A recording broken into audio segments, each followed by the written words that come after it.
Deadly Chaotic Energy contains graphic and explicit content which may not be suitable to some listeners. Listeners' discretion is advised.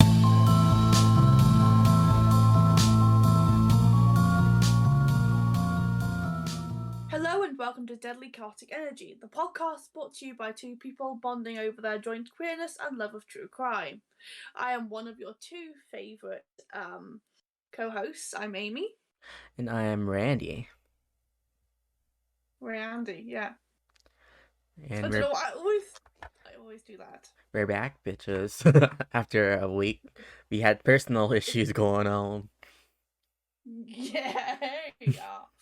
So, before we get into that, Randy, what are you drinking and why do you drink? Because I'll tell you all about mine in a minute, but mine's fucking longer. Well, I decided to make it on the show, my drink. So, Oh. I don't know if you heard of soju. It's a Korean liquor. No. It's a Korean type of liquor, and I know my green screen's not really helping, but it's Your it's green a screen. Yeah. it's a mango flavored liquor. Well, it has varieties of flavors. But I got mango. Can I just add something very quickly? Yes. Yes, for me today, I am in my bed. Deal with it, bitches. And there you go.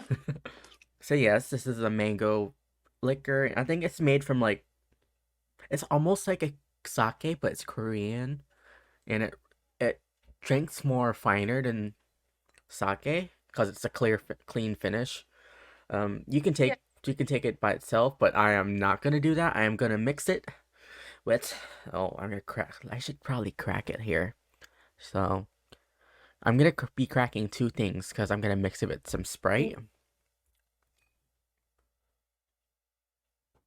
And then let's see.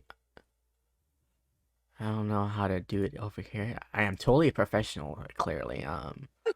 Very professional. Also, can you see? Can you just see up my nose? Not really. Okay. I just saw the angle and I was like, wait a second. Do I look attractive? So the Do I look weird? noise suppression is off, and you know what that means. Oh no, don't. I will now take this cold bottle and I'm gonna nicely caress it. Oh, for fuck's sake! And it's a cracker, so it's gonna make a nice crack, I believe. And oh, I'm done.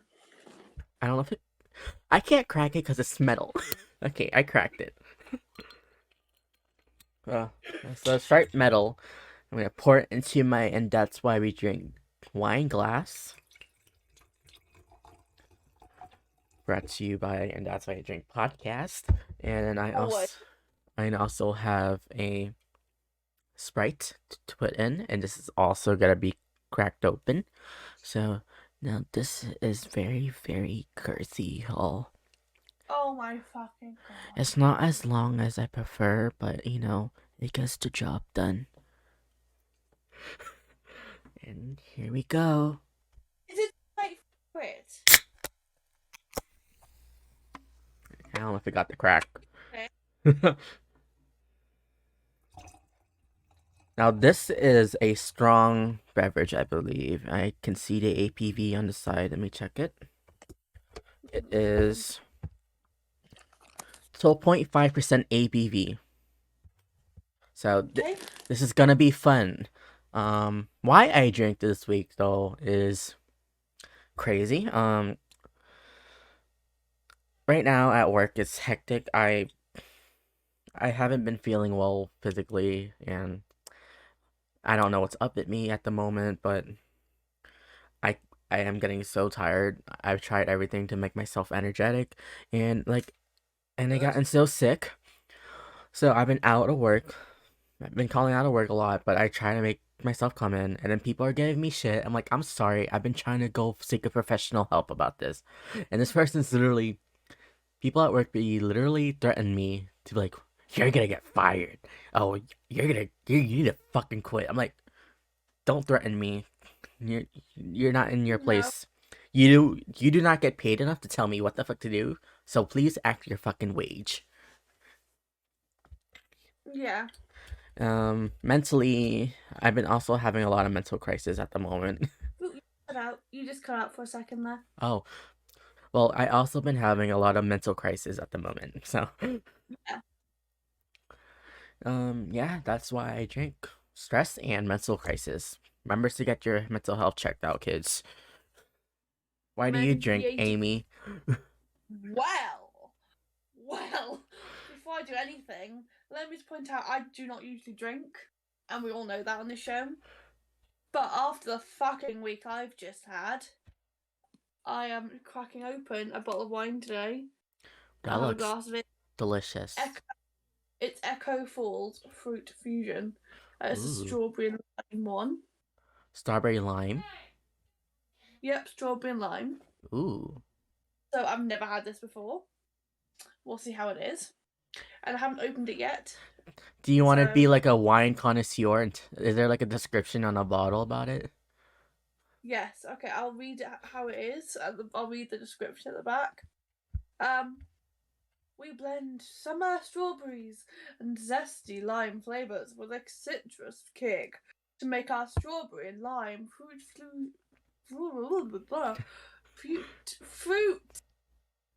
fusion. What's the Whether made APV? 9%. Oh, that's not bad. Whether made into a refreshing frosé, or whilst catching up with friends, or just recording a podcast, how strawberry and lime 9.0 is a ideal accompaniment to the moments you love. It said it is a rosé. Yes, it's a rosé. Oh, it's gonna be dry. No, it's meant to be fruity one. It's meant to be fruity. That's why I went for this one. But yeah, okay. So I'm gonna crack this open if I can.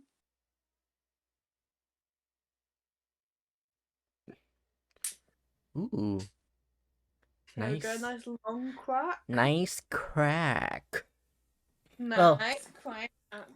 I'll wait for you to And pour it, and we can cheers to our mental health. oh no, I haven't even told you why I drink Oh yet. yeah, Sadly, I mean, shit, I just pulled over my bedding. Don't it's drink in fine. bed, guys. It's I literally just mean, me and my you, bed. I mean, you can, but if you just I don't, mean, if you don't want it all over the place. I was gonna say, come on, it's me. I have a tendency to just miss my hands. So yeah, I got a nice glass of rosé today. So why do I drink? Because the reason why we've had such a hiatus, I have been home for last week, and by that I don't mean the Isle of Man, and that is why. And this is a good, like in a moment, it's a good segue into our topic today. Um, I have been back in Newcastle for the first time in 3 years, and fuck, have I had some emotions about that. Um, I have I have a troubled past. I think that's the best way to put it. And I'm not going to go into detail, but I've had a lot of problems.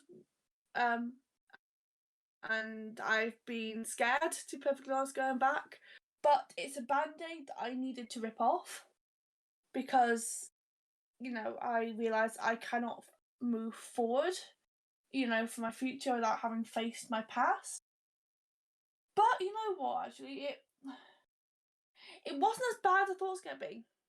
Um, it was actually, I spent 5 days with my mum, and we've had our ups and downs, me and my mum, but then day she's my best friend, and I missed her like hell.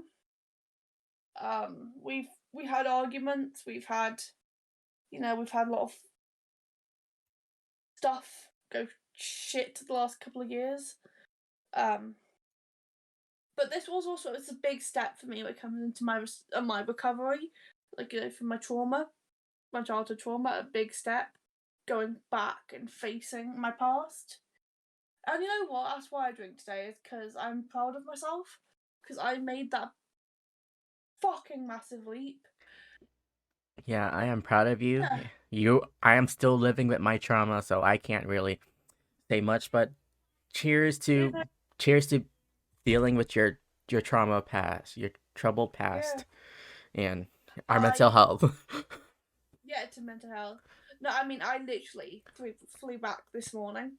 Mm, Um, I've had a good nap day actually. It's been really quite nice. I sort of got I had a message with my grandma like at 6 o'clock being like, "Oh, you're awake?" And I was like half awake. I'll phone you later. Wakes up again at 10.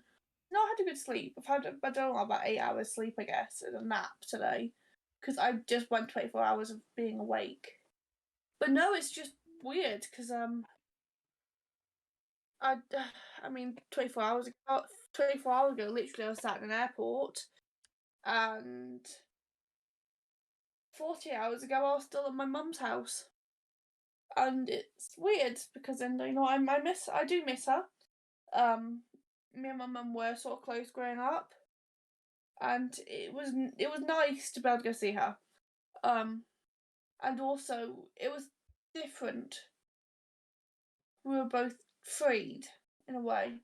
And yeah, I'm not going to go into more detail than that, but yeah, no, we were both freed, and we could talk freely. There was no blockage like before.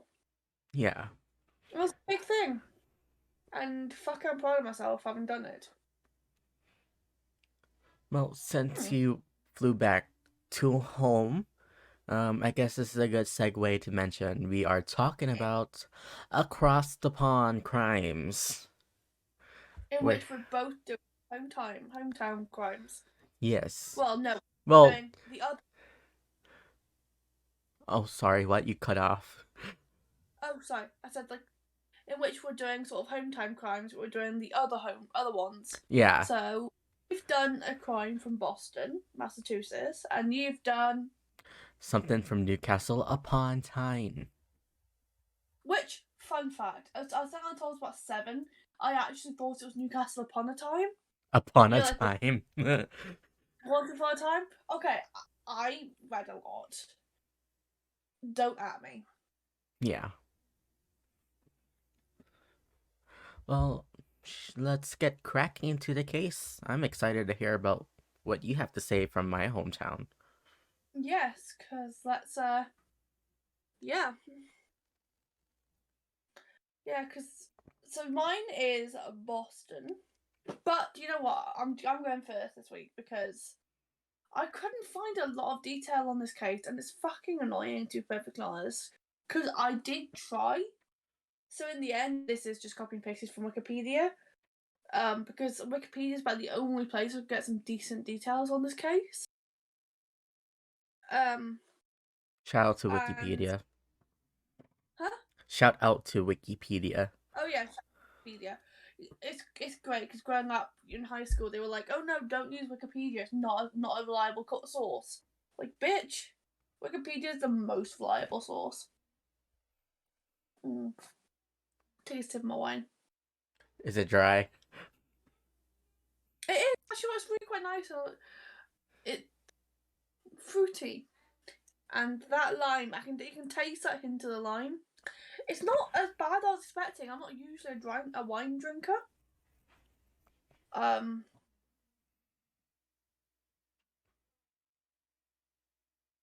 well, the fact it was only like a tenner, the bottle was only like a tenner. It wasn't too bad. Yeah, my drink is again no alcohol burn from going down your throat. So this is just it will get you drunk. It'll creep up on you. So Mm-hmm. No, this is I've just eaten, so hopefully I'm not gonna get drunk. If I do, you'll find off with the cake. I'll be like, "Blah, blah, blah, blah, blah," and you'll know.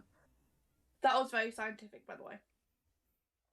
That is definitely scientific analogy of being drunk. I don't know. Anyway, today the case I'm covering from Boston is the Roxbury Murders, also known as the Stride Right Murders. Have you heard of them? I should have, but I'm disappointed in myself. So no, I do not. Surprisingly enough, I'm not surprised because even though there were 12 victims in this, I will be about to say why. You probably haven't heard of them. So, let me just readjust myself in my bed. Yes, today's podcast is brought from my bed because I'm too lazy and I cannot bother to get dressed and out of my bed. So I'm in my pajamas. Fuck it. I look like you did your hair and stuff. I've had a shower in my pajamas. I'm going to fucking I mean, I just swept my bangs a little bit in front of my face just to look all right. I just went, fuck it, I'm in bed. I wish I could be in bed. Oh, I literally don't give a shit. My lighting is brought to you by my bedside lamp that I've just propped on my bed. Which actually was quite good lighting. So props to that. Anyway, hair in my mouth. The Roxbury Murders, also known as the Stridewhite Murders, because the first two victims were discovered dismembered in plastic trash bags, occurred between January and May 1979. And this is why you haven't heard of it, because fuck America. No offense. When 11 black women, one white woman. So that's 11. That's 12 victims. Mm-hmm. But Yeah. of course, because they're black. Yeah. We'll get into it. Were murdered within several miles of one another in the Roxbury neighborhood on the south side of Boston, Massachusetts. This was not suspected to be the work of one serial killer, as at least 4 different men were charged on account of these murders. Boston Globe was one of the only media outlets to cover these killings, which 12 people were killed. Yeah. 12. And yet, It's only Boston that did it. Boston only the Globe. Boston was one of the only ones to cover them. Yikes. This is also why it was so fucking hard for me to get anything. Honestly. Also, to be fair, it was 1970s America. Yeah, I don't know how well Boston was doing at that time. It wasn't even that long ago as well. That's the thing that's really Yeah, annoying. that was like 40 something years ago. No. What was it? 43 years ago? Yes, 43 years Yeah, ago. 43. I can't do maths. She says, drinking wine. Mm.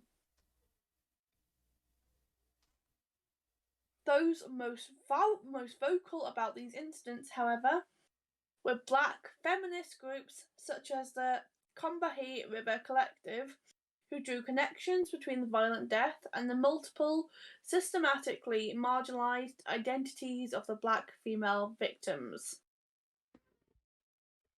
So now I'm going to go into the Roxbury social climate. During the 1970s, the Boston area endured severe racial tensions and a lethal social climate.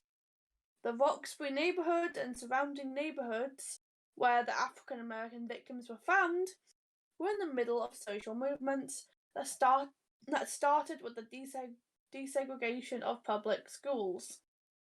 In 1974, this desegregation led to numerous events such as riots, protests, and violent actions that occurred on both sides and led to a number of hospitalizations and death. Because, of course. But also, desegregation in 1974. That's like not even 40 years ago yet. Yeah, and the civil rights movement was in, I believe, the late 60s. And the fact that as I look at it now, Massachusetts is a very northern state, and now we're very liberal. Looking at that now, it's like, wow, it took us a while to segregate schools. Desegregate.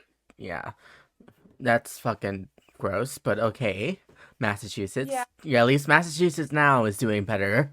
Hey, I mean, we still have a racist fucking monarchy at the end of the Oh, day, so you're doing. At least you've had a black president. yeah, but our vice president, yeah, but our current president has some No, stingy racist had past. one. I Oh, know, but you've hmm. Barack Obama. Oh yeah. I thought you were talking about our vice president. No, I said you at least you've had one. Yeah, But two last for week two terms. we got one person who was semi of color. Now, by the way, I'm not. Yeah, we are systematically racist in England, and I hate it. Anyway, initially the neighbourhood surrounding Roxbury belonged to certain racial groups such as Irish Americans, Italian Americans, and African Americans. As Judge Garrity ordered that the school and buses be desegregated, people from different backgrounds were forced to intermingle. I can't put my teeth in today. Intermingle and cohabitat. With raised tensions, there were many people that suffered various attacks.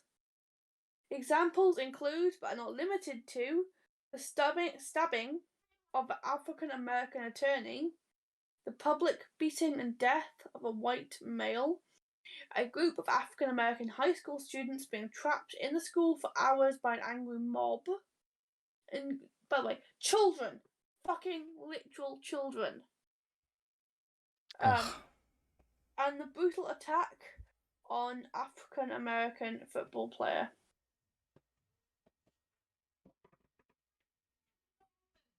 I hate history. Well, actually, no, it's a lie. I love history personally, but it's fucking sad. The actual mob, keeping a school captive for hours. Uh, so anyway, I'm gonna go on to the victims now. In which case, a little bit about both of them, about them all. Already, this case is starting to get to me. First victim, Christine Chris Ricketts, 15, was found on the sidewalk on East Lennox Street in Roxbury on January 29th, 1979, with Andrea Foy. Andrea Foy, who was also 17, was found strangled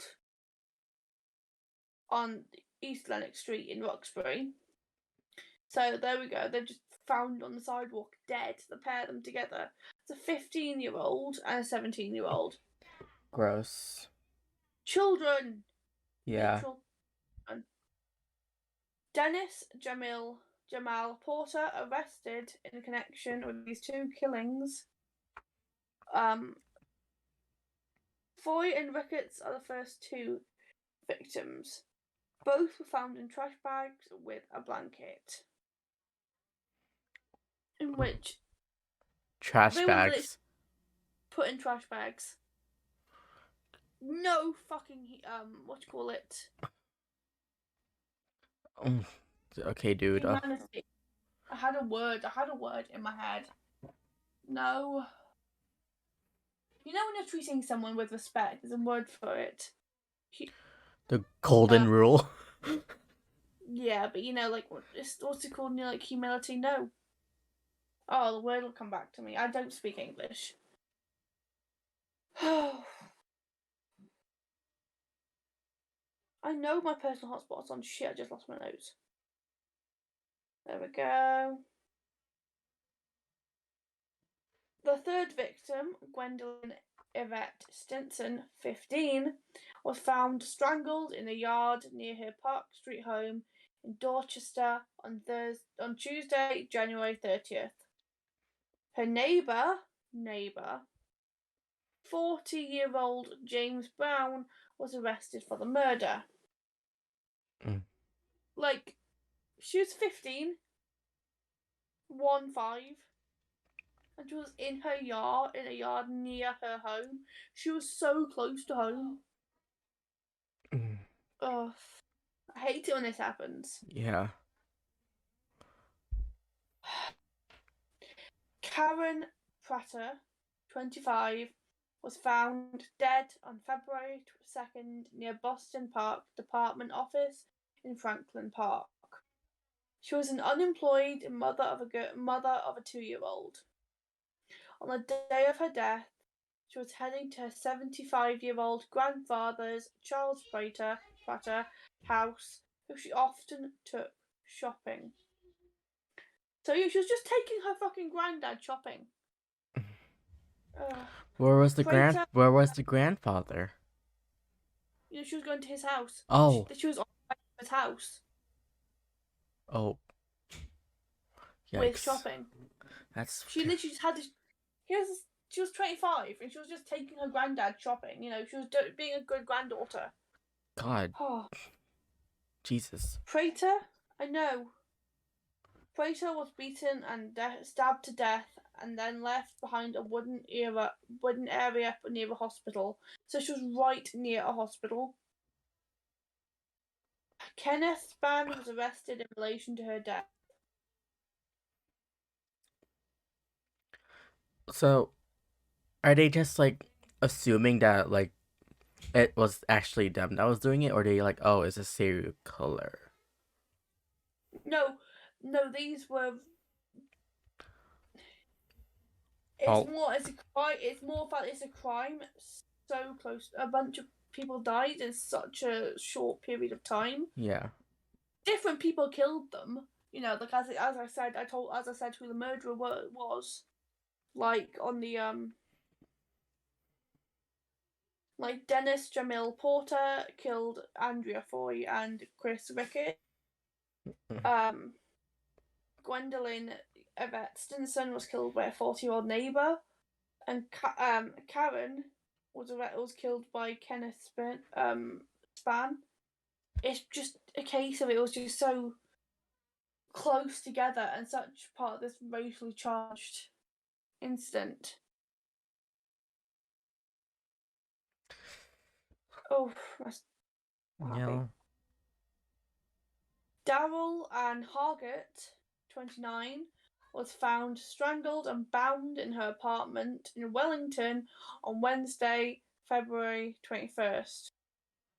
She was a choir singer and a social worker. Oh, a Ugh. social worker. Come on, she's just doing her job, helping And people. and a choir singer, which I know not quite bad. But I mean, like, she was strangled and bound in her flat in her apartment. Strangled and So there's like, bound in her apartment. Yeah, yes. ish. Oh. Desiree Denise Etheridge, 17, 17 again, was found beaten and burned to death. Burned to death like a fucking witch. What Which, the by the way, fuck? we're gonna have to cover the witch trials one day because that is 50 Shades of fucked up. That is, Oh, but it's like we can so, do that for Halloween. yeah. I want to do an absolute deep dive as someone who identifies as a witch, Same, same either here. practices. Yeah, Me too. it's just fucking no. Yeah, and Anyway, burned to death on Fellow Street in Dorchester on Wednesday, March 14th. So so these are all happening so close together. well, fun facts. Dorchester, Roxbury. It is they're different cities, but they're basically like a city within the city. I don't know how to describe it, but we call They're it like Boston. We call it Boston still. oh right. It's just weird, but they all have their different Well, names. it gets worse. Mm, boy. My next sentence. This is just nervous laughter. Her skull and jaw were shattered. She Oh. was a part-time student who lived on the same street as Stinston, who is, our second victim, I think. Oh dear No, God. She's our fourth victim, the one who was killed by her neighbor. Jesus Christ. Um, yeah. She lived on the same street as Stinston. Her body was found 100 yards away from a school where the bodies of Rickett and Foy, the first two victims, were discovered. Jesus. Yeah. Darlene Rogers, 22, was stabbed multiple times and was found naked from the waist down. Which, okay, that Okay. sentence alone, the connotations. I couldn't find any evidence or any reports that said, but just that statement, the way she was found, in my head immediately rings alarm bells of SA. Yeah. I don't know if it's like during it or after it. But you don't. But like, was found naked from the waist down in Washington Park on April 14th. But you don't be naked from the waist down unless someone's tried something. Yeah. Lois Hood Nesbitt, 31, was found dead in a bed, tied up and strangled by a radio cord on April 28th. A Wow. quote from the Globe: "Eighth black woman is slain. Her murderer's name was Richard Strother, 31. Despite sharing the same address, it is unclear if they lived in the same building together or as neighbours." Yikes. Yeah. Then there's Valerick Holiday, 19, was conscious when police arrived at her apartment on a Friday night. She told police she was stabbed by an 18-year-old man, Eugene B. Conway, who lived in the Dorchester residence with her. Conway was arrested that night and pleaded innocent, which fucking bastard. But unfortunately, Valerick died Saturday morning. So, So, like, so at least she was there to like tell them.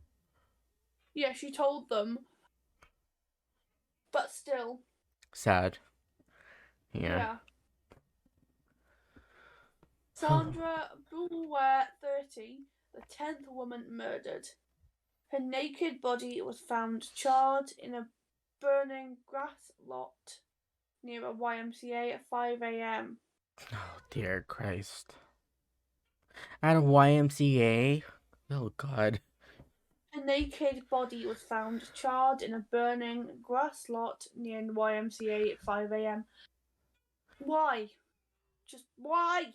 Anyway, Yeah. poor neighbours. A year prior, she had moved from Connecticut to Boston. Her sister reported her missing after 3 days. Her murderer was Osborne Jimmy Shepherd, 55 years old. And then the last woman murdered, Bobby Jean Graham, 34, 12th woman murdered. Jean's autopsy states that she died from lacerated liver caused by multiple blows to her midsection with a blunt object. Graham was found in an alley by a man driving past. A female witness said that she noticed a couple walking towards the alley, with women appearing to be intoxicated and unsteady to walk. Which, by the way, if you see two people walking towards a dark alley, a man and a woman, and the woman looks definitely out of her fucking head and intoxicated and unable to walk, then no. The man then picked the woman up and carried her to the alley. If the woman saw it, she should have stepped in or phoned the police or something. See something, say something. Yeah. Even if it was nothing.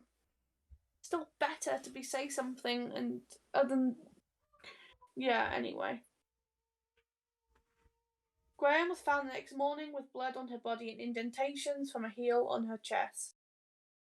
So she was beaten to death. Oh And God. kicked.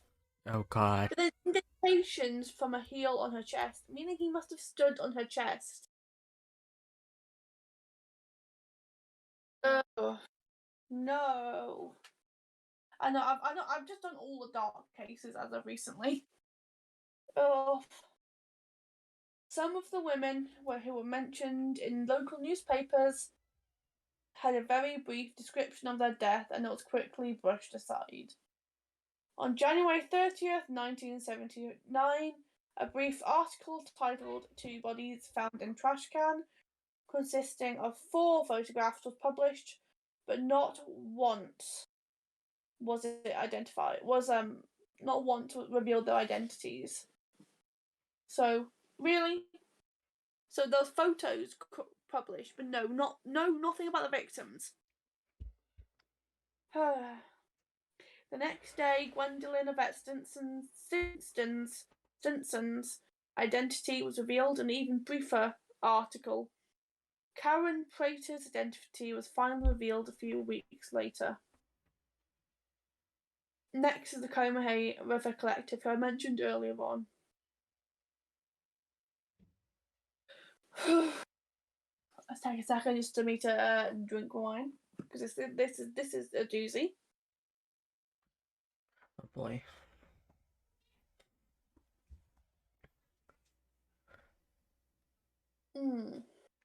Yay to wine. Cheers. Cheers to Cheers. dark I, murder. I poured my second drink during this. It comes to something like I've made you like drink one drink already. Oh. Black community leaders held that these murders were acts of racialized violence, but Barbara Smith, along with the Combahee River Collective, wanted it to be recognised as both racialized and sexualized acts of violence towards black women. Following the march/memorial that spring, Smith and the collective wrote and distributed pamphlets entitled Six Black Women, Why Did They Die? The pamphlets were distributed to the women within the community. The pamphlet itself focused specifically on the murders which were not being covered extensively by police or media. The collective held that these murders were both racist and sexist, because not only were the people who were murdered black, they were also women, and that they were killed because they were black women who were systemically, I'll speak English in a minute, systemically undervalued in American society. On April 1st, 1979, thousands gathered. I can't talk today. Gathered for a march memorializing the deaths of at that time 6 women who were murdered within a 2-mile radius of each other. The protest was organised by Barbara Smith's Combahee River Collective Group. During the march, Sarah Small, aunt of slain woman Darrell Ann Hargett, asked the audience a question: "Who's killing us?" The simple yet powerful question struck the audience, for no one knew why black women were being killed randomly, why their deaths were not garnering national attention like their white counterparts, and who were the murderers. During the march, many black men caused a stir when they failed to realise that there was a gender component to the murders and did not address the violence against black women. In 2012, TV1 hosted a television show Find Our Missing, dedicated to creating exposure for missing black women and girls in the United States, whose cases have not gained as much national media coverage as their white counterparts. In an episode featured in the series, Hargett's death was covered. Well, why down?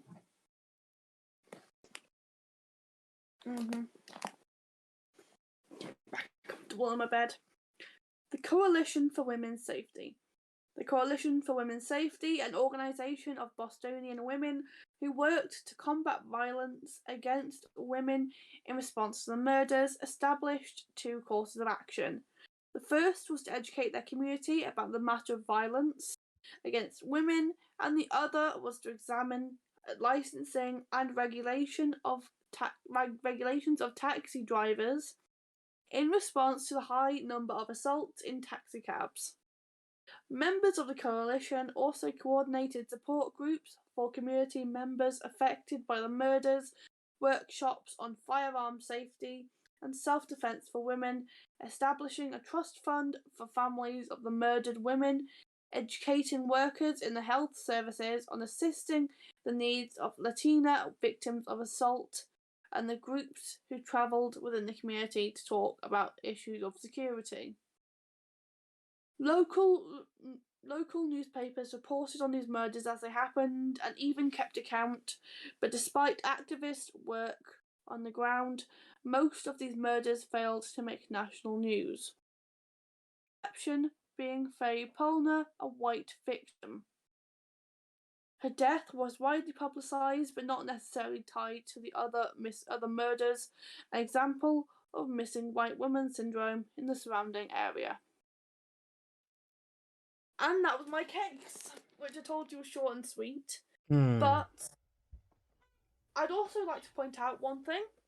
That was a case where I was talking about the murder and institutional racism against black women, and I'm very aware that I myself am a white woman talking about this, and that I myself, I'm if I was to be murdered, I would be treated with a privilege which I don't deserve. But it is true that you will get more news coverage. Like, I don't know if you heard about this case in America that happened like a few months back. Her name was Gabby Petito. Yeah, Gabby Petito and Brian Laundrie.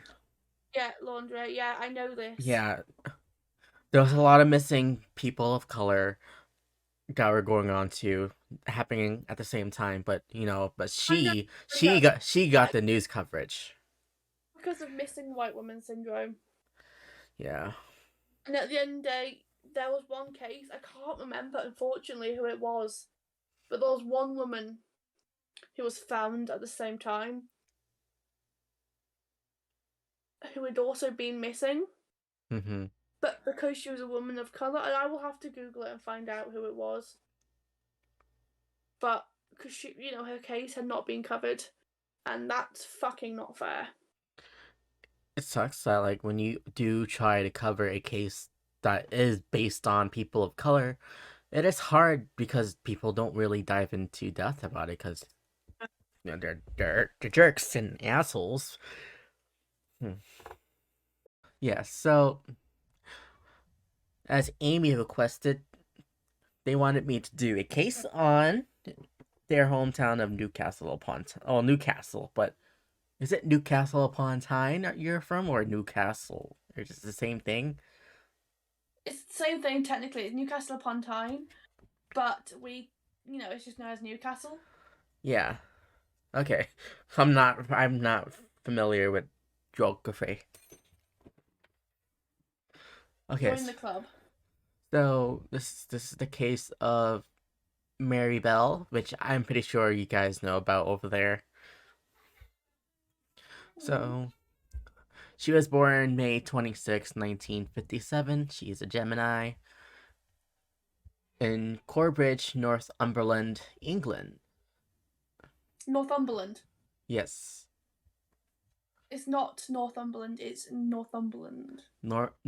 Okay, well, Northumberland. Just say it's one big word. Northumberland. Yeah, Northumberland. Northumberland. Northumberland, there you go. Alright. Off to a great start. I'm not from England. So no, we have some great names.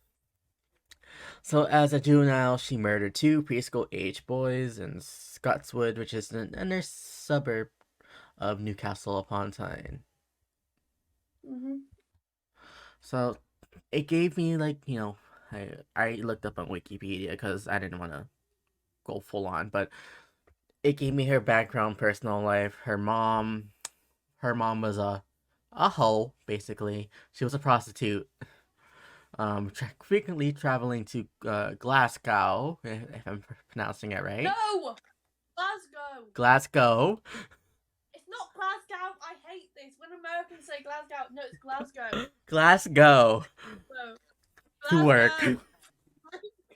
Well, she kept going there to get some like money and get dick at the same time, and leaving the children with their father. So Yeah. the identity of her biological father is unknown, but it's thought to be William, aka Billy Bell, a violent alcoholic and habitual criminal with an arrest record for crimes including armed robbery. However, she was a baby when he married her mother, and it is unknown if he is the actual biological father. So Mary was an unwanted, neglected child, according to her aunt Isa McCricket. Within minutes of Mary's birth, her mother had resented hospital staff, attempting to place her daughter in her arms, shouting, "Take that thing away from me!" Which, same, to be honest. So, as a baby, toddler, and young child, Mary frequently suffered injuries in household accidents while alone with her mother, which led her family to believe that either her mother was deliberately negligent or intentionally attempting to harm or kill her daughter. On one occasion, in about 1960, Betty dropped her daughter from a first floor window. On occasion, she dosed her daughter with sleeping pills. She is also known to have once sold Mary to a mentally unstable woman who was unable to conceive a child of her own, resulting in her older sister, Catherine, having to travel alone across Newcastle to reclaim Mary from this individual and return the child to her mother's home on White House Road. Yeah. Is that still straight? I've not a fucking clue. Despite her negligence and abuse of her child, Betty refused repeated offers from her family to take custody of Mary, whom she, the mother, as a dominatrix, is alleged to have begun allowing and or encouraging several of her clients to sexually abuse in sadomasochist sessions by the mid 1960s. Hmm? Sadomasochistic. Yeah, sadomasochistics. Yeah. Yeah. It's because you were struggling over it before, so English just is trying to not help. English is not my first language. I cannot pronounce the big words. I know, it's a great word. uh, Fun fact, I know the word sadomasochistic because of my mother. uh, And that is a story I am not getting into, but yeah. both at home and Yeah. school. So, both at home and school, Mary exhibited numerous signs of disturbed and unpredictable behavior, including sudden mood swings and chronic bedwetting. She is known to have frequently fought with other children, boys, girls, and anything in between, which at that time, I don't know if it was anything in between at that moment, and to have attempted to. Would have been come out. What? There would have been, but just not Yeah, so this. socially available. Mm-hmm. And to have attempted to strangle or suffocate her classmates or playmates on several occasions. On one occasion, she is known to have made an attempt to block the trachea of a young girl with sand. This violent That's behavior. not. What? Don't. I don't recommend doing that. Yeah. The violent I've heard. behavior. Sorry. Sorry, it's alright. This violent behavior had made many children reluctant. I cannot speak. This violent behavior made many children reluctant Look, to socialize with Mary, who would frequently spend free time with Norma Joyce Bell, the 13-year-old daughter of a next door neighbor. Although they shared the same surname, they were not related. I mean, According, it's very common in Newcastle I mean, I had 3 girls in my class sharing in my school class in primary school anecdote time with the same surname Henderson, Mhm. and none of them related. It just happens quite often. It's so it's the same here. There's a lot of repeated last names and stuff. Like I've seen a lot of my best friend's last name. Last name is McGrath, and there's a lot of McGraths around the whole entire United States. But apparently they're not. My favorite is the Irish Katie McGrath. Mm. Well, I'm she scared. well she is the direct descendant of the people of Castle McGrath. Fun fact. No, but I'm just gay for Katie McGrath. So, according to one classmate at Delaval Road Junior High School, Delaval. what is Delaval. Delaval Road Junior School? By 1968, and her peers had become accustomed to the sudden and marked changes in Mary's behavior.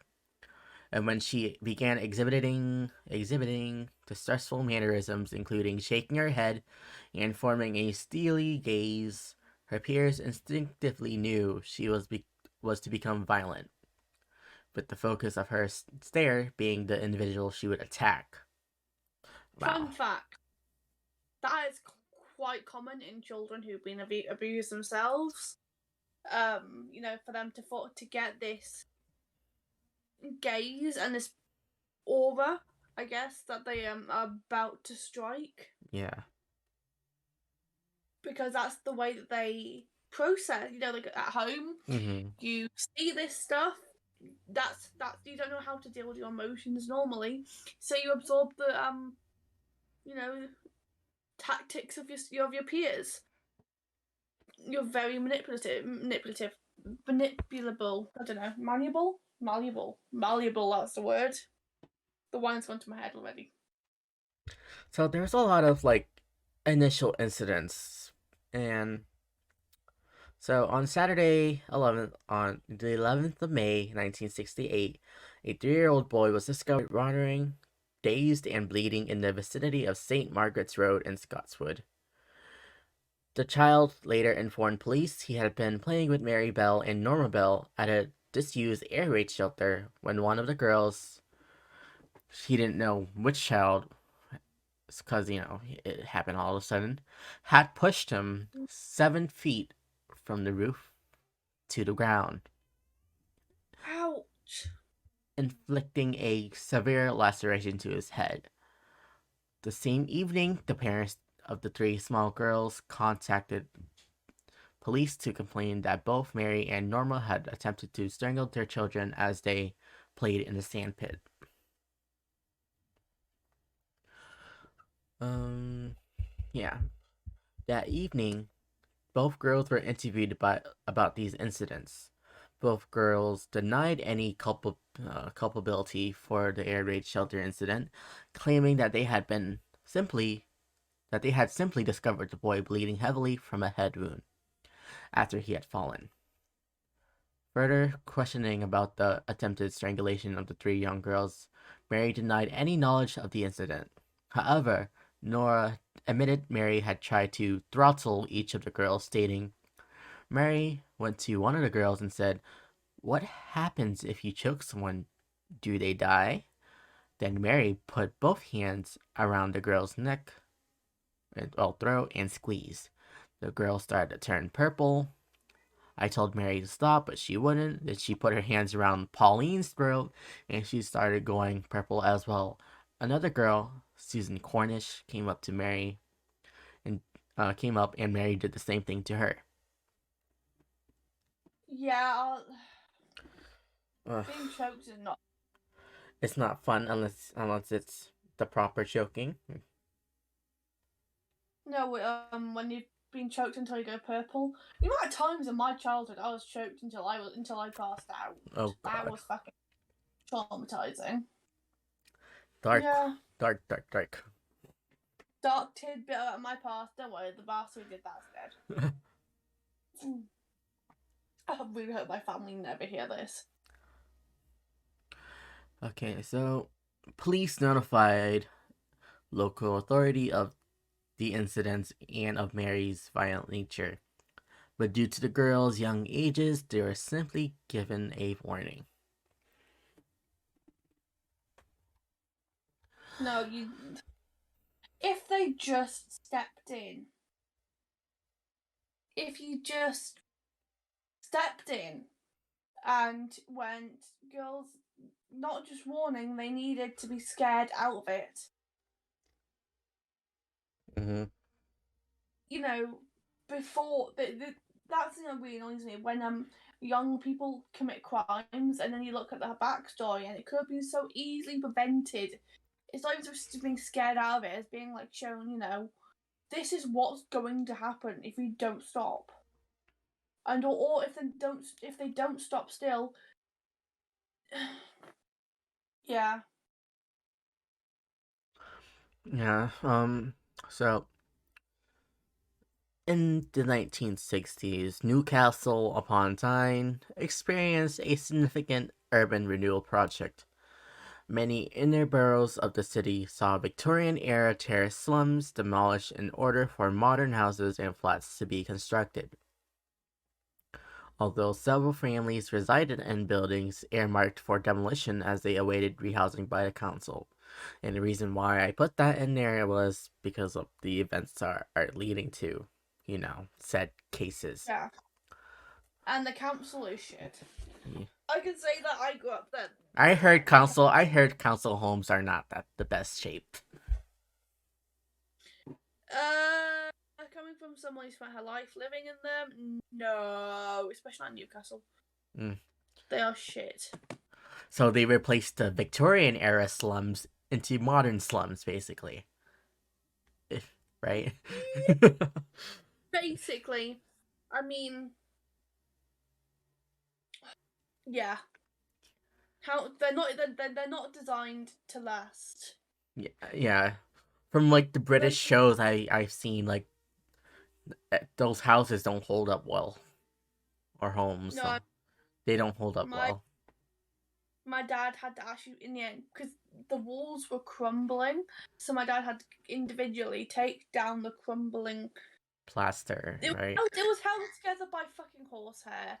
Okay, they put horsehair and stuff like that into the cement, into the what do you call it, Plaster. plaster. It was Yeah, it was it it was was a shit. cheap it was a cheap solution. So, Anyway, so local children frequently played in or close to the derelict houses upon the rubble-strewn expanses of land raised and partially cleared by contractors. One of these locations was a large expanse of waste ground located close to the railway line, known to the local children as the Tin Lizzie. Is that still a oh, thing? I think so. Don't quote me on that. Okay, as I discovered last week, I'm so little of a local now. I knew Kathleen. Like I grew up there my whole life. No, I was such a me and my friend who I met up with. Shout out to Abs, I love you. Um, we were joking, being like, "Oh, you're not local anymore," because we were talking about, "Oh yeah, what about this place, this place, this place?" And she just looked at me and she's like, "What the fuck?" And I was like, "What?" And she's like, "You don't live here anymore. Shut up." I was like, The Isle of Man took you. "I did. I was. I love the city." But I'm not a city girl. I can't. For one thing, I have such really bad social anxiety. I I don't blame you. I Oh, can't deal. I forgot to ask you. So, do What? you need a passport to go in between the two? Yeah. Okay.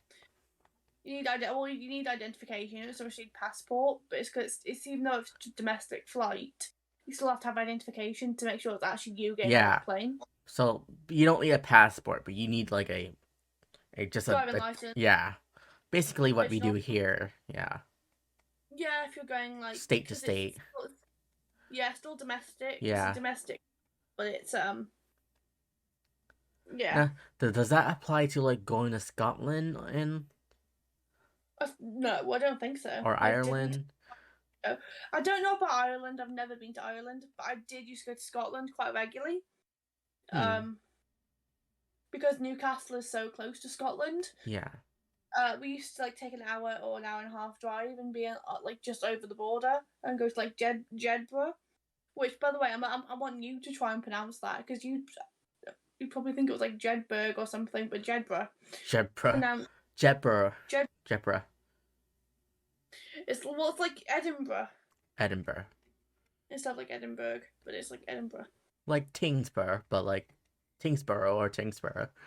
Um, how about Wales? Like, I like to know, like, because I don't know anything about the UK. Like, Wales, is it like, is that, that's not part of England, right? Right?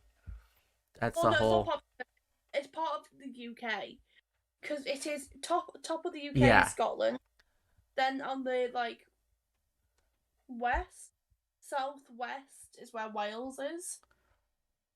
And there's like by the way, talking to someone who actually has no idea about geography. I failed geography.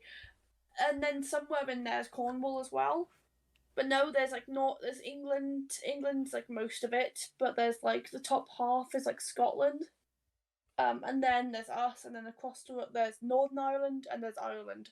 Northern Ireland is different to just to Ireland because Northern Ireland's part of the UK, but Ireland itself is not. It's part of Europe.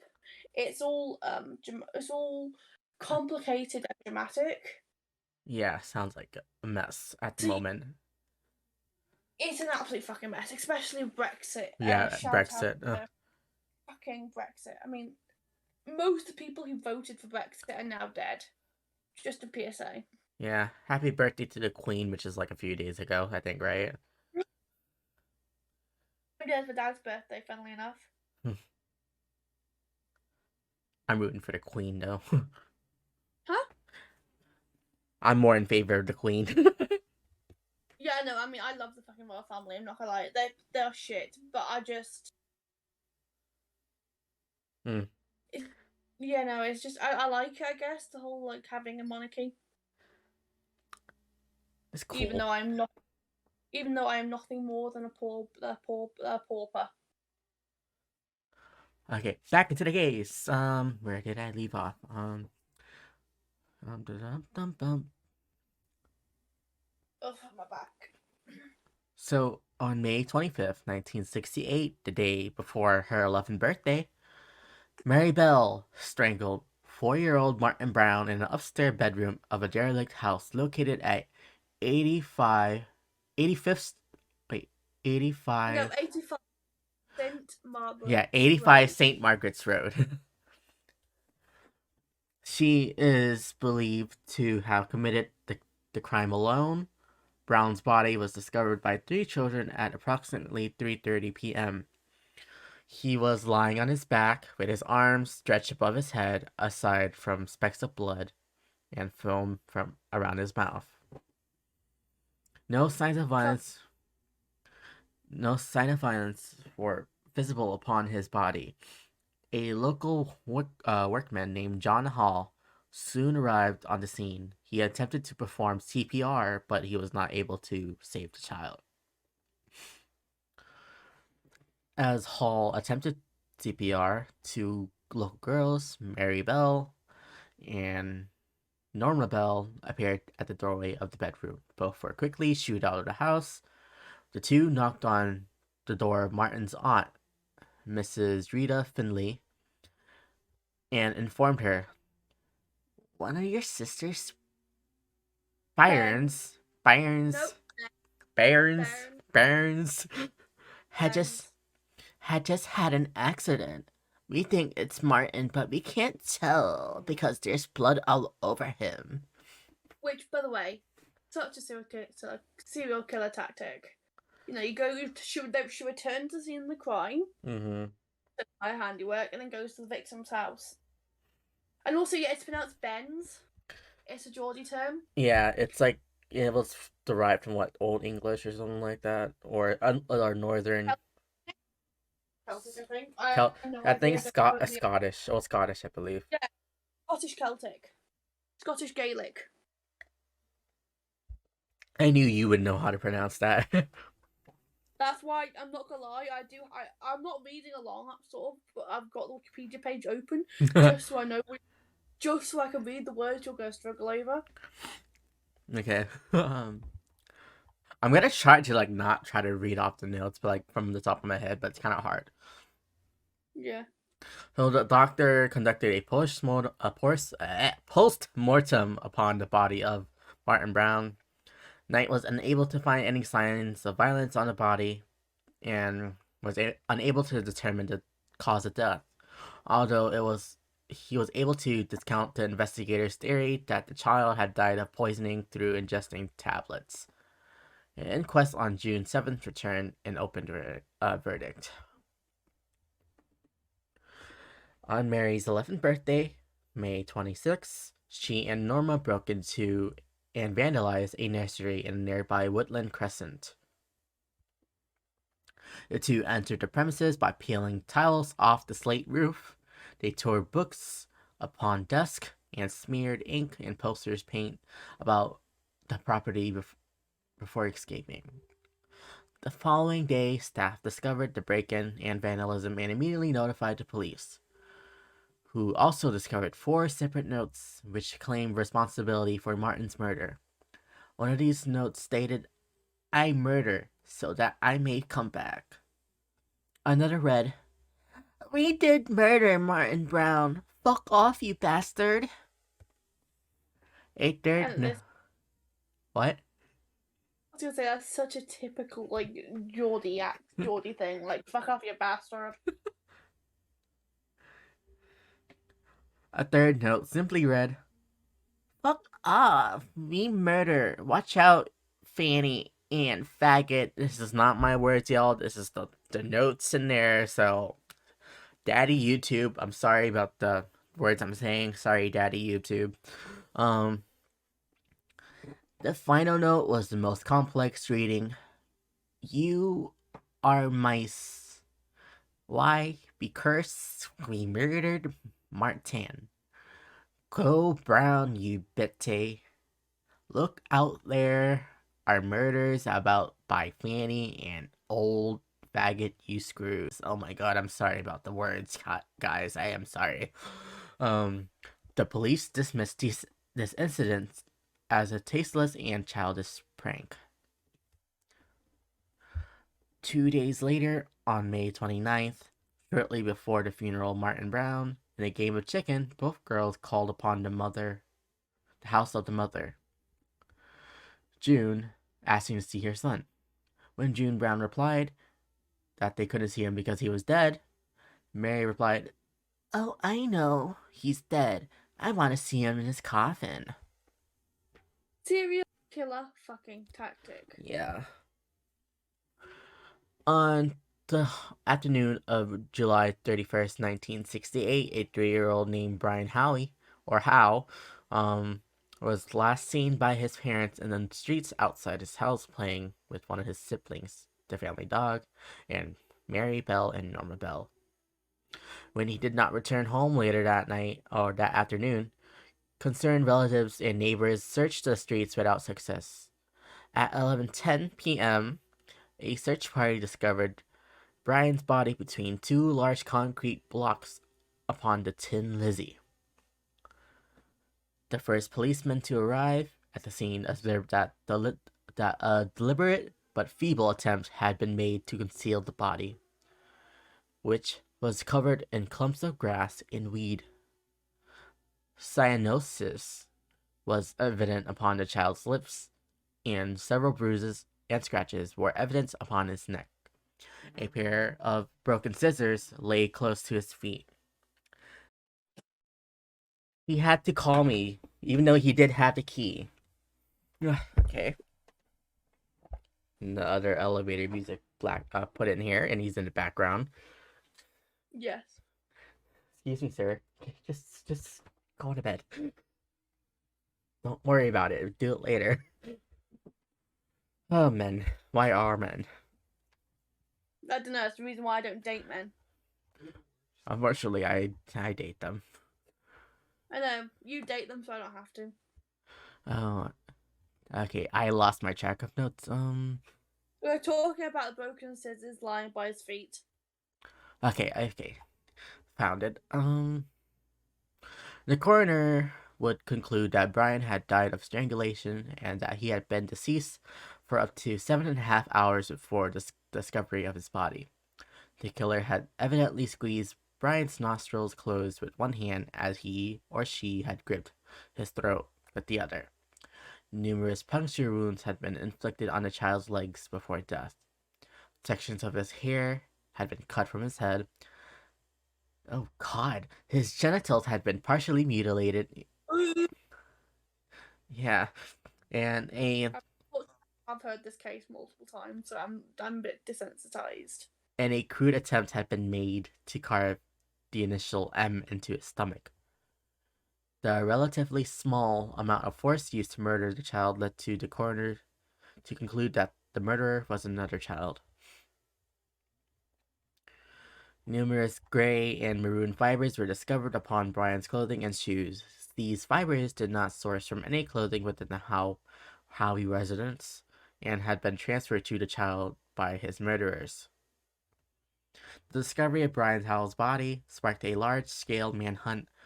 Over 100 detectives from across Northumberland.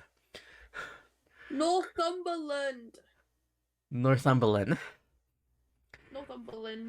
I'm trying. Were assigned to the investigation. And more than 1,200 children had been questioned about their whereabouts by August 2nd. 2 children questioned by detectives on August 1st were Mary Bell and Norma Bell, who witnesses had already informed investigators had been seen playing with Brian shortly before he was believed to have died. In her initial interview, Norma seems excitable, whereas Mary was markedly more observant and taciturn. Taciturn. This is why you don't copy and paste from Wikipedia, but I didn't have the time to use synonyms. Mood. That is a mood. Yes, I have downsides. I'm just gonna lie in my bed, so just deal with it.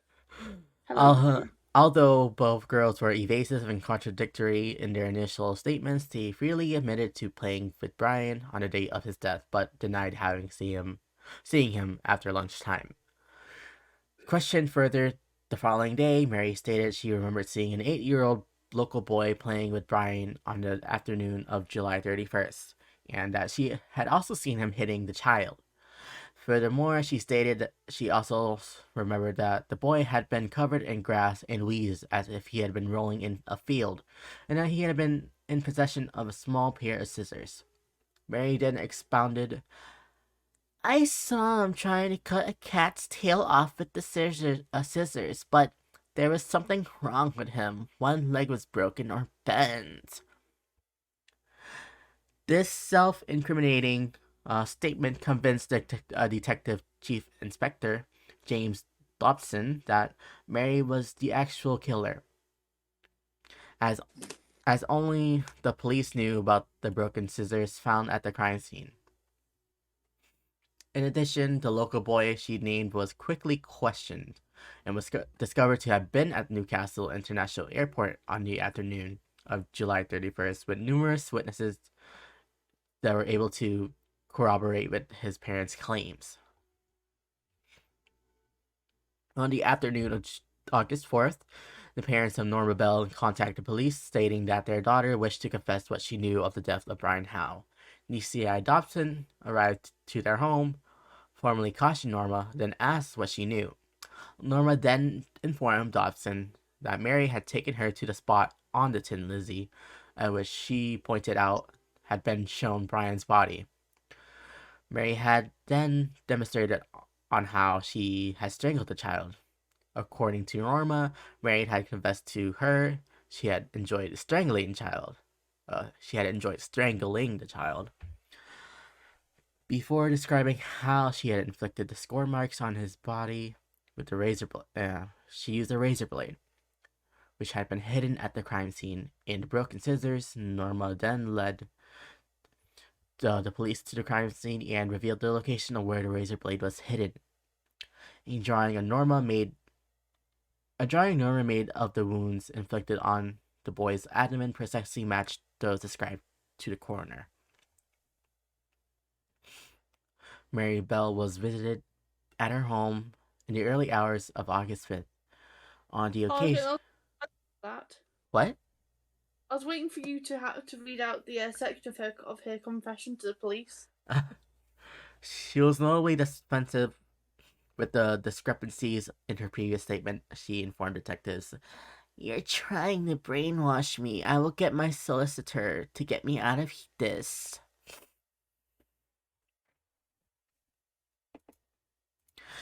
Okay. Later that day, Norma was questioned again. On this occasion, she had made a full statement in which she admitted being present when Mary had actually strangled Brian. According to Norma, when the trio were alone on the Tin Lizzie, Mary seemed to go all funny, pushing the child into the grass and attempting to strangle him before stating to her, "My hands are getting sick. Take over." Which is a weird thing to say, but okay. She had then run from the Yeah. scene, leaving Mary alone with Brian. What does she mean by getting thick? Hmm. I don't know. I mean, I think probably getting sore. Hmm. Shortly, oh wait, dum-dum-dum. A forensic examination of clothing owned by both girls revealed that the gray fibers discovered upon Brian's body were a precise match to a woolen dress owned by Mary. The maroon fibers upon the child's shoes were a precise match to a skirt owned by Norma. Furthermore, the same gray fibers had also been found upon the body of Martin Brown. Yay. Shortly after their arrest, they went under psychological evaluations. The result of these tests revealed that Norma was intellectually delayed and a submissive character who easily displayed emotion. Same though. I mean, mood. Yeah, making sure my boyfriend's not giving me a dirty look. um, Definitely. let's see. Whereas Mary was a bright yet cunning character prone to sudden mood swings, also sounding like me as well. Mood. That's me. I'm bright and cunning. And I do have a lot of mood swings, as anyone who knows me will tell you. Well, when you date a man, of course you're. Well, I don't know about you, but when you date a man, of course you're gonna have some mood swings. Uh, don't ever date a man. I'm not. That's kind of my thing. It's You know, not dating men. you can eat the punani, but that's yeah. Where am Thank I? you. English is so jumbled. Okay. Occasionally, Mary was willing to talk, although she rapidly became sullen, introspective, and defensive in nature. The four psychiatrists who examined Mary concluded, although not suffering from a mental disorder, she suffered from psychopathic personality disorder. In its official report, compiled for the Director of Public Prosecutions, Dr. David Westbury concluded, Mary's social techniques are primitive and take the form of automatic denial and ingratiation. Great ingratiation. Ingratiation. I was gonna say that. I thought it would be wrong. Ingratiation, manipulation, complaining, bullying, flight or violence, fight or flight, basically. Yeah. The girls both pleaded not guilty to the charges. The trial lasted 9 days. On December 17th, the jury retired to consider their verdict. And would deliberate for 3 hours and 25 minutes before reaching their verdict. Mary Bell was cleared of murder, but convicted to manslaughter of both boys on the grounds of diminished responsibility. Norma Bell was acquitted of all charges upon hearing the jury's verdict. Norma clapped her hands in excitement, whereas Mary burst into tears as well as her mother and grandmother. I mean, what do you expect? You fucking killed the kids. Yeah. Killed kids.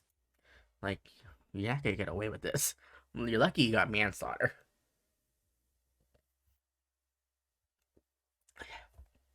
passing sentence, Judge Cusack described Bell as a dangerous individual, adding she posed a very grave risk to other children, and that steps must be taken to protect the public from her. She was sentenced to be detained at Her Majesty's pleasure. Sounds kinky. Effectively, an indefinite sentence of imprisonment. Is that what's the? I don't understand what's Her Majesty's pleasure. Is that like a facility or something? No, that's literally meaning it's an indefinite life sentence. It's basically a life sentence. Her Majesty's imprisonment So is the queen's like, oh, so the queen pleasure. has a say in it. Well, basically until they decide that she's safe to leave. Uh, That's because like as I said, she's a um dangerous individual. Yeah, I am put my rotate. um, Bell was initially detained in Durham, Durham, So Durham, I, rem, in a Durham remand home before yes. being transferred to a second remand home in North Norwood. Mhm. She was then transferred to a Red Bank Secure Unit, a young offenders institution in Newton Le Willows, Newton Le Willows, Merseyside. God damn, I can't pronounce this shit. Yeah. In early 1969, nice. Yeah. Where she was the only female among approximately 24 inmates. Bell would later claim that she was sexually abused by a member of staff and several inmates while incarcerated at the facility, claiming the sexual abuse began when she was at the age of 13. It's karma to what you did to the kid. Um, in November 1973, at age 16, she was transferred to a secure wing of HM prison style in Cheshire. Report. Cheshire. Yeah, I said it right, right? You did, yeah. Cheshire. Reportedly, Bell resented her transferal to this facility, and while incarcerated at HM prison style, Bell It's, what I think it's style. style Bell I think. unsuccessfully applied for parole. Yep. June 1976, Bell transferred to Moore Court Open Prison, where she undertook a secretarial course. Yeah, Tar. secretary. 15 months later, in September 1977, Bell again made national headlines when she and another inmate, Annette Priest, briefly escaped from this open prison. Both escapees spent several days in the company of two young men in Blackpool, visiting the amusement and sleeping in various local hotels where Bell used the alias Mary Robinson before the two escapees parted ways. Mm-hmm. Bell was arrested at the Derbyshire, Derbyshire. Derbyshire. Derbyshire, Derbyshire, yeah. home of one of the men, Clive Shirtcliffe, a weird name, on September 13th, having by this stage dyed her hair blonde in an effort to disguise her identity. She was returned to custody that evening. Priest was arrested in Leeds. Days later, Bell's penalty for absconding was a loss of prison privileges for 28 days. English is not my first language, if you gotta know that, listeners. Um, Yeah. in June 1979, the Home Office announced their decision to transfer Mary Bell to HM Prison Askham Grange, an open category prison in the village of Askham. Richard, in efforts to prepare her for eventual release into society, which was planned for the following year. Beginning in November 1979, Bell worked first as a secretary, then as a witness at a cafe in York Minster under supervision guidelines in efforts to prepare her for eventual release. Bell was That released. Hmm? sorry, that's only like 10 years. Yeah, that's why I was shocked. Like, yeah, they let her out a little early. Um, Yeah. Bell was released from HM prison Askham Grange in May 1980 at the age of 23, having served almost 11 and a half years in custody. She was granted a nominee, oh god, including a new name, allowing her to start a new life elsewhere in the country under an assumed identity upon her release. A spokesman is quoted as saying, Bell wishes to be given a chance to live a normal life and to be left alone. 4 years after her release from custody, May 25th, 1984, Bell gave birth to a daughter. This would prove to be her only child. Her daughter knew nothing of her mother's past until 1998, when reporters discovered Bell's then current location in a resort town of Sussex Coast, where Yeah, both because where both had been living for approximately 18 months. This media revelation forced Belle and her 14-year-old daughter to leave their home and be driven to a safe house by undercover officers. Both mother and daughter later relocated to another part of the United Kingdom. Belle has allegedly returned to Tyneside on several occasions in the following years following her release. She is also alleged to have lived in this location for a time. yeah, The right to remaining anonymous granted to Belle's daughter following her birth was originally only extended until she reached the age of 18. However, on 21st of May 2003, Belle won a high court battle to have it remain, and that of her daughter extended for life and was later updated to include the granddaughter in January 2009, who was later referred to as Z. The order also prohibits the divulging of any aspects of their lives which may identify them.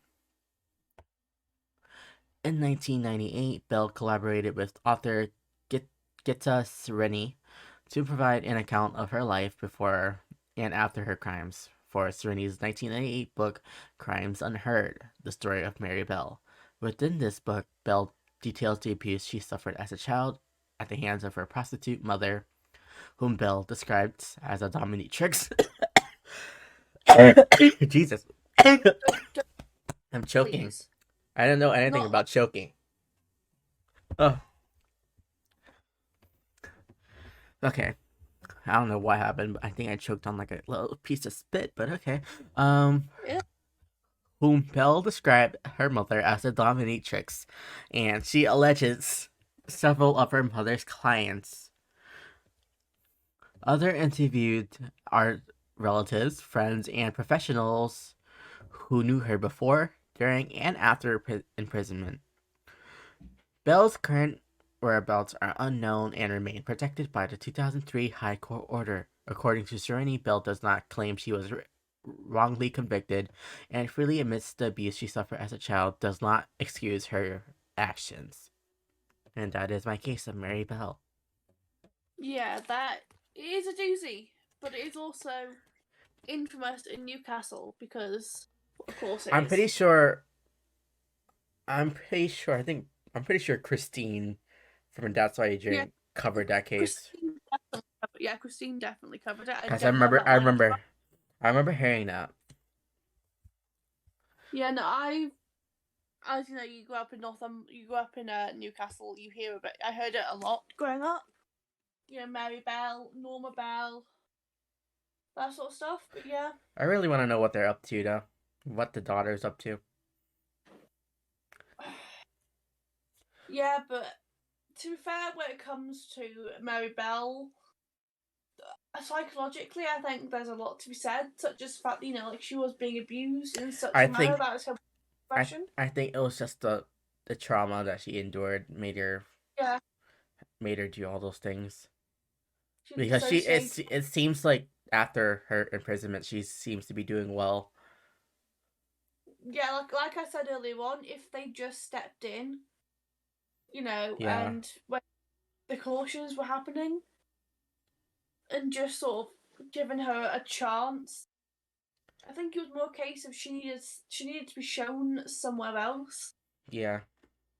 A slap on the wrist. It was like I was like a slap on the wrist by the officer. Nothing really crazy. Usually, Like you yeah, think you'd be like, hey, that is not cool. You're gonna end up in prison. You know. yeah. Well, shall we wrap this up? Yes. Do you want to do your Instagram? Yeah, it's like 2:30 in the morning now for me, so Yeah. Oh I'm yeah. just. It's like 2 a.m. in England. It Sorry. is. I am fucked. It's currently 9:26 p.m. over here. Yeah. So you can find me on Instagram at the Posh Geordie and my Twitter, which is Medusa Rants. You can find our joint podcast, TikTok, and Twitter at Deadly Chaotic Energy Pod. No, that's Instagram and TikTok. The Twitter is DCE Podcast or DCE Pod. But Google it, you'll find it, I'm sure. And yeah, follow us on Yeah, there. My I won't be doing much on that TikTok. I barely No, do you won't. anything. I barely do anything on my own besides try to like advertise the show. Yeah, follow my TikTok at Medusa Rant, where I have literally, before recording, published a load of random videos where you can watch me doing fucking random shit. So, like normal. Okay. You guys can Yours? follow. Uh, you guys can follow me on Instagram. I think it's atomic underscore Randy. And I don't really post much on there, so as well as Twitter and TikTok. Twitter it doesn't have the underscore in between Atomic and Randy. TikTok I don't know either. I think TikTok is Atomic Randy, just straightforward. Um, yeah, that's it. I don't post much, so if you guys have a story recommendation, your own true crime story, anonymous confessions and stuff, Hell, email. even if you just want to reach out and say hi to us, we'll be more than happy to know there's more than two people listening to our podcast. Yeah, email us at deadlychaoticenergypodcast@gmail.com. And remember to like categorize the email so we don't have to read it, so we can separate it and be shocked by your stories. We need a secretary to help us with that. Anything else? No, I think that's fine. I think that's it. I think I'm gonna go and sleep for next year Yeah, now. yeah, it is 2 a.m. over there. 2.5 a.m. over there. Yeah. I guess we'll see you guys next time. Yep. All right. Bye. Bye. Bye, Daddy. For fuck's sake. I love doing that.